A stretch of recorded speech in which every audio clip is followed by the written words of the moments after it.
Hello আমার দুষ্টু প্রিয় মিষ্টি বন্ধুরা তোমরা সকলে কেমন আছো? আশা করি তোমরা সকলে অনেক অনেক ভালো আছো। বন্ধুরা তোমাদের জন্য নতুন একটি গল্প নিয়ে চলে আসলাম। বন্ধুরা গল্পটি শেষ পর্যন্ত দেখলে আপনাদের দাঁড়িয়ে যাবে, আপনারা হাতের কাজ করতে বাধ্য হবেন। চলুন বন্ধুরা কথা না বাড়িয়ে গল্পটি শুরু করি। এই ছাড়ুন আমাকে, কোলে বসে আছো ভালো লাগছে না বেবি, আমাকে ছাড়ুন। আমার প্রতি এত রাগ অভিমান তার সাথে করা যায় যাকে মানুষ ভালোবাসে। আপনি তো সুনামি, যার আছড়ে পড়ার আঘাত কতকাল আমাকে বয়ে বেড়াতে হবে জানা নেই। আপনার প্রতি রাগ অভিমান বেমানান, আপনার প্রতি থাকবে ক্ষোভ আক্ষেপ। হুট করেই জিয়ান বলে, I need your lips just 2 minute. আমি ইংরেজি বুঝি না। জিয়ান হাত টান দিয়ে বলে, যে সাহিত্য বোঝে সে এই সামান্য কথা বুঝবে না। যে হাত সারা জীবন ধরে রাখতে পারবেন না সে হাত ধরার সাহস কেন দেখাচ্ছেন? জিয়ান হাতটা ছেড়ে দিল। নয়না দ্রুত বারান্দা থেকে রুমে চলে আসলো। জিয়ান সেভাবেই বসে রইল। সে হঠাৎ কেন নয়নার কাছে অমন আবদার করল? কিন্তু এই মুহূর্তে জিয়ানের মনে হচ্ছে নয়নার ঠোঁটের স্পর্শ তার প্রয়োজন, খুব প্রয়োজন কারো উষ্ণ আলিঙ্গন। নয়না রুমের লাইট অন করে ড্রেসিং টেবিলের সামনে বসল। নিজের চেহারার দিকে তাকালো। জীবনের মাত্র 16তম বছর পার করছে নয়না। কত রঙিন স্বপ্ন, কত প্ল্যান, কত আশা ছিল ছোট মস্তিষ্কে। একটা দিন, একটা আকস্মিক ঘটনা তার জীবনটা মুহূর্তে পাল্টে দিল। কি হলো এই 5টা দিন তার সাথে? যে হাত আজ পর্যন্ত কেউ সাহস করে স্পর্শ করতে পারেনি, আজ সেই শরীর জুড়ে কারো স্পর্শ লেপ্টে আছে। ঠোঁটে হাত দিয়ে কেঁপে উঠল নয়না। চোখ বন্ধ করতেই ভেসে উঠল বিভৎস সেই রাতের দৃশ্য। কেউ টেনে তার লেহেঙ্গার ওড়না ছুঁড়ে ফেলল। অন্ধকার রাত, মোমবাতির টিমটিম আলো আর নানা রকম ফুলের সৌরভ। সেসব নিছক তাকে আঘাত করার জন্য সাজানো। জোর করে কেউ তাকে জড়িয়ে ধরে ঠোঁটে ঠোঁট মিলিয়ে দিল। সে কি যন্ত্রণার! নয়নার চোখ দিয়ে অশ্রু ঝরতে লাগল। হঠাৎ কেউ তার কাঁধে হাত রেখে বলে, কি হয়েছে তোমার? নয়না হুট করে উঠে এসে সামনে থাকা মানুষটিকে জড়িয়ে ধরে কাঁপতে থাকে। জিয়ান নয়নাকে আগলে রাখে নিজের বক্ষে। শান্ত স্বরে বলে, কি হয়েছে তোমার? বলো আমাকে, কি নিয়ে সমস্যা? নয়না জিয়ান কণ্ঠ শুনো চোখ খুলে জিয়ানের মুখের দিকে তাকায়। চিৎকার দিয়ে বলে, দয়া করে আমাকে ছেড়ে দিন, আমার সাথে এমন করবেন না, ছেড়ে দিন আমাকে। জিয়ান হতবুদ্ধি হয়ে তাকিয়ে থাকে নয়নার দিকে। নয়না ততক্ষণে জিয়ানের কয়েক হাত দূরে সরে দাঁড়ায়। জিয়ান বেড সাইড টেবিলের উপরে থাকা জগ থেকে গ্লাসে পানি ঢেলে নয়নার সামনে পা বাড়ায়। নয়না আরো দূরে সরে যাচ্ছে আর বলছে, আমাকে ছেড়ে দিন। জিয়ান থমকে দাঁড়াল। নরম স্বরে বলল, কি হয়েছে তোমার সুনয়না, ভয় পাচ্ছ কেন? দেখো আমি তোমাকে ধরিনি, আর এখানে আর কেউ নেই, ভয় পাওয়ার মতো কিছু নেই। নয়না আর কিছু বলতে পারল না, তার আগেই তার চারপাশ অন্ধকার হয়ে গেল। মাটিতে লুটিয়ে পড়ার আগেই জিয়ান নয়নাকে নিজের বাহু বন্ধনে আগলে নিল। কোলে তুলে বেডে শুইয়ে দিয়ে নিজে নয়নার মাথার সামনে বসল। কি করবে এখন সে? এ বাড়ির কাউকে কিভাবে বলবে? মাথা নিচু করে বসে থেকে মোবাইল নিয়ে তার ফ্রেন্ড অনিকেতকে কল করল। অনিকেত পেশায় একজন ডাক্তার। ভ্রু কুঁচকে মোবাইলের দিকে তাকালো অনিকেত। এত রাতে কল করার মতো মানুষ অনিকেতের জীবনে নেই। তাহলে কে কল করল? বিরক্তি নিয়ে মোবাইলের স্ক্রিনে তাকাতেই দেখতে পেল জবলজবল করছে রেজা নামটা। অনিকেত কাল বিলম্ব না করে সাথে সাথে রিসিভ করে বলে, কিরে শালা, এতদিন পর মনে পড়ল? শুনলাম এর মধ্যে বিয়েও সেরে ফেলেছিস। তোর কথা পরে শুনবো, আগে আমার কথা শোনো। তারপর অনিকেতকে সবটা খুলে বলল।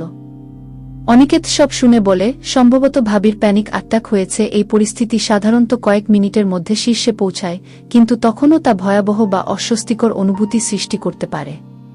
প্যানিক অ্যাটাক সাধারণত অতিরিক্ত মানসিক চাপ, উদ্বেগ বা নির্দিষ্ট পরিস্থিতি, সামাজিক বা কর্মজীবনের চাপ এই ধরনের আক্রমণকে হতে পারে।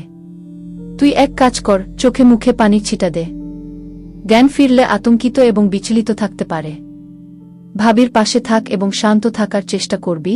ভাবিকে সান্ত্বনা দিবি, তাকে অনুভব করাবি যে সে নিরাপদ আছে। মনোযোগ অন্য দিকে নেয়ার চেষ্টা করবি আর কয়েকবার লম্বা শ্বাস প্রশ্বাস নিতে বলবি, দেখবি সব ঠিক হয়ে যাবে। ভয়ের কিছুই নেই।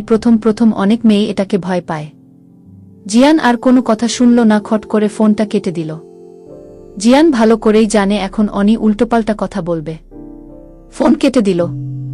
মানুষ ঠিকই বলে, বউ পেলে মানুষ সব ভুলে যায়। আচ্ছা, আমি কবে সব ভুলে যাওয়ার মতো বউ পাবো? বাবা, আমার কি বিয়ে হবে না?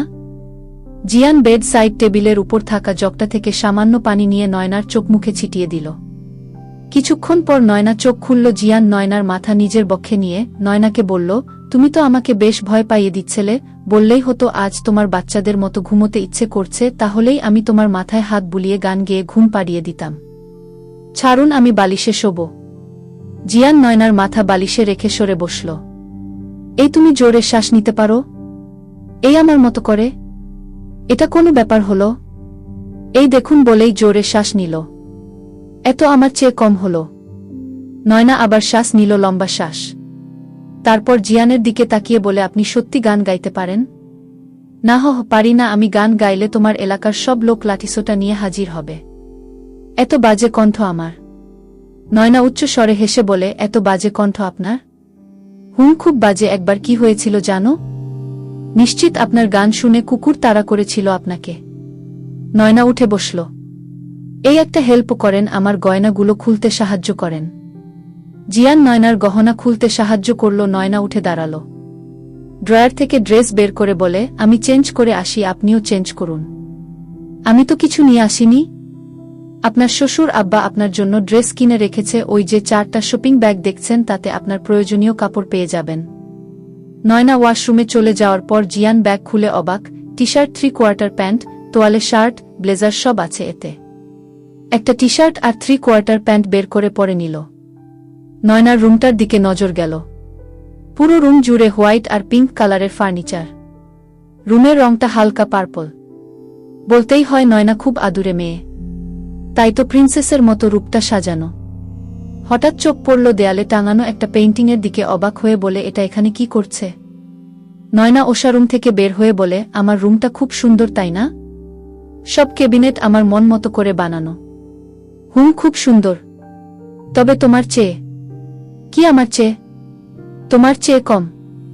এই পাস্তা খাবেন? আমার খুব খিদে পাচ্ছে এই রাত, আর সাথে পাস্তা আর কফি জাস্ট জমে যাবে। তুমি পারো? Yes mister driver. Not driver, it's pilot. একই তো।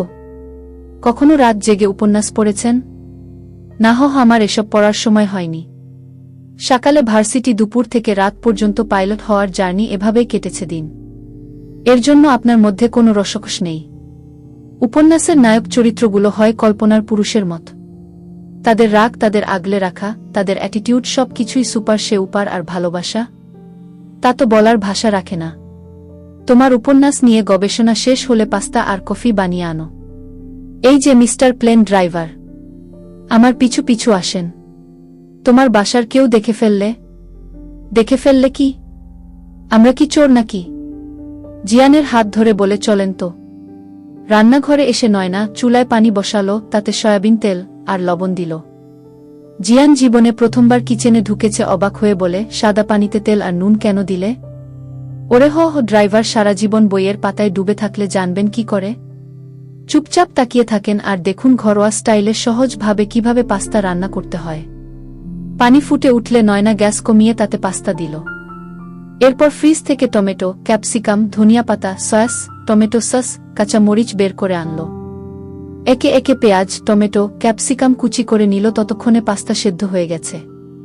পাস্তা ছাঁকনিতে দিয়ে চুলায় প্যান বসিয়ে একে একে সব দিয়ে নাড়া চাড়া করে এরপর ডিম দিল। ডিমটা হয়ে এলে পাস্তা ঢেলে দিল। নামানোর আগে ধনিয়া পাতা দিয়ে নামিয়ে নিল। হিটারে পানি গরম করে তাতে গুঁড়া দুধ, কফি পাউডার দিয়ে মিক্সড করে নিল।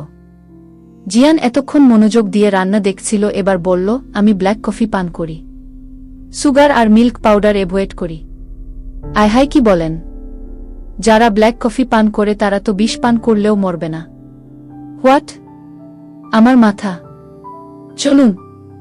জিয়ান হাঁটা শুরু করল। আরে ওই মিস্টার ড্রাইভার, এত সব আমি একা রুমে নিয়ে যাব কি করে? কফি মগ আপনি নিন, পাস্তার প্লেট আমি নিচ্ছি। চলবে?